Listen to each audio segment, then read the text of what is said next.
اعوذ باللہ من الشیطان الرجیم، بسم اللہ الرحمن الرحیم۔ السلام علیکم ورحمۃ اللہ وبرکاتہ۔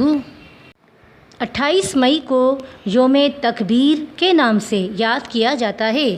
پاکستان نے 28 مئی سن 1998 کو چاخی کے پہاڑوں میں 5 دھماکے کیے۔ جمعرات کا دن تھا اور سپہر 3:40 پر یکے بعد دیگرے 5 ایٹمی دھماکے کر کے پاکستان ایٹمی طاقت رکھنے والا دنیا کا 7واں اور عالم اسلام کا پہلا ملک بن گیا۔ بلوچستان کے پہاڑوں سے پاکستان کی عظمت کا اعلان ہوا تو دشمن کے عزائم خاک میں مل گئے۔ چاخی کے پہاڑوں پر اللہ اکبر کا نعرہ بلند ہوا جسے پوری دنیا میں سنا گیا۔ پاکستان کے ایٹمی دھماکوں سے نہ صرف ملکی سرحدیں محفوظ ہوئیں بلکہ دشمن کا تکبر بھی خاک میں مل گیا۔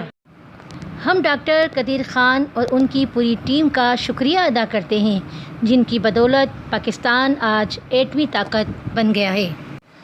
پوری امت مسلمہ کو اس دن پر فخر ہے۔ دفاعی ماہرین کی نظر میں پہلی اسلامی اور دنیا کی 7ویں ایٹمی قوت بننے کے بعد پاکستان آج دنیا میں دفاعی میدان میں ترقی کی راہیں تیزی سے عبور کر رہا ہے جو اس کی سلامتی اور خوشحالی کا نشان ہے۔